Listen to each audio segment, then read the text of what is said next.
Before I had any money, I used to go to the Rolls-Royce dealers and sit in the cars and smell the leather. Practice success before you're successful. Self-esteem is the key to high performance. Money's not the only thing in life, but it's the only thing anybody keeps track of. You can't have a dream come true unless you have a dream. It's not work if you love what you're doing. But does that look like your group? No. If you left it to engineers, no car would ever come off the assembly line. Focus on the few, not the many. And most of you don't believe passionately in what you're doing. What gets measured gets accomplished. You just gotta do it. But I'm high on life. I always have been high on life. When they look in the mirror, Brian, they don't like what they see. Show me your friends and I show you your future.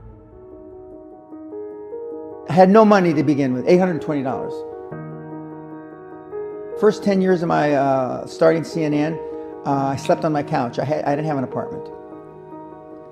Bill Gates slept in the office. Steve Jobs slept in the office. And I can go down a whole list. Now these are super successful, mega wealthy guys. I slept in my office. Not everybody's willing to make that sacrifice. But it's not the only thing. But even if you don't sleep in your office, if you want to send your kids to a better school, if you want to be able to take care of your mother when she gets dementia, if you want to, this all takes money. My children aren't getting any of my money when I die. Very Warren Buffett. Okay. 2 of my kids are cool with it. One of them's not so cool with it. But I'm not going to, I think Andrew Carnegie, by the way, Andrew Carnegie, arguably the richest, most successful entrepreneur of all time, he said the best thing that you can have for a child is him to be born into poverty. And I agree. Practice within when you're without. Practice being successful. How many people listening to this today practice being successful today? What does it mean to practice being successful? Okay. Through affirmations, through going to the Rolls-Royce dealer, maybe Lamborghini, maybe something else. In my particular case, it was Rolls-Royce. And within a year of me going to the Rolls-Royce dealer, I had a Rolls. Within 19 months of me dreaming and adding it to my goals, a castle on an island, I own Guthrie Castle. So how can people practice being successful? Affirmations, visualize, go shop for these things.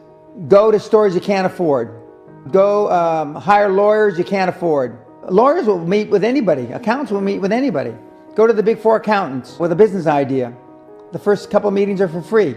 Jettison probably a lot of the people you'll hang around with. If you have poor public speaking skills, join Toastmasters, join improv. Do these. If you went to a good school and you're not successful, go to the alumni deals. Okay?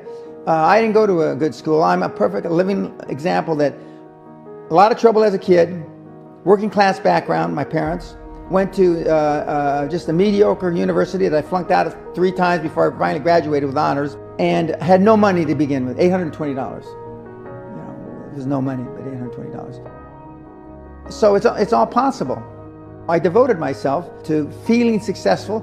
I was wearing suits like this before I could afford them. If you could pick up the phone and make a phone call to the 20-year-old Dan Pena, what advice would you give that young man? It's the same advice that I give and the best advice that I got. Just do it. Most people procrastinate because they're unsure, so just do it. Just imagine you drove your car through life with the emergency brake on. It's bad for the transmission, it's bad for the tires, it's bad for the universal, it's bad for everything. Then you take, oh geez, the emergency brake's on. Then you release the brake. What happens? Whew, surge ahead, right? Most of us go through life with our emergency brakes on.